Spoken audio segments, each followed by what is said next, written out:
कराची गुलशन इकबाल के MC anti encroachment में भी कानूनी खिलाफ वर्जी तबादले के बावजूद तीनों एहलकार गुलशन इकबाल एंटी इंक्रोचमेंट में बराजमान। तीनों एहलकारों का गुलशन इकबाल एंटी इंक्रोचमेंट से तबादला हो चुका है। इस हवाले से क्या तफसीलात है, मोहम्मद मोहसिन बताइएगा।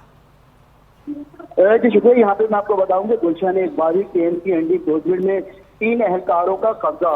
तबादले के बावजूद भी तीनों एहलकार गुलशन इकबाल एंटी इंक्रोचमेंट में जो है वो डेरा जमा बैठे हैं।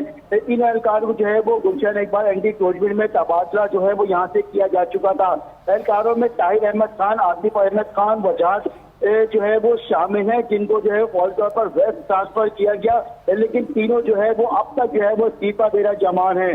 जबकि साथ ही साथ अगर बात की जाए KNC एंटी इंक्रोचमेंट गुलशन डिवीजन के इंस्पेक्टर मोहम्मद फहाद इफ्तिखार की, तो उनके भी मुअत्तली का नोटिफिकेशन जारी कर दिया है, लेकिन इन्होंने भी जो है वो अभी तक अपनी सीट नहीं छोड़ी। इसमें आने वालों और ये तबके के लोगों में जो है वो उसका शुमार जो है वो जन्म दे रहा है। जी बहुत शुक्रिया मोहसिन, आपने अपडेट किया।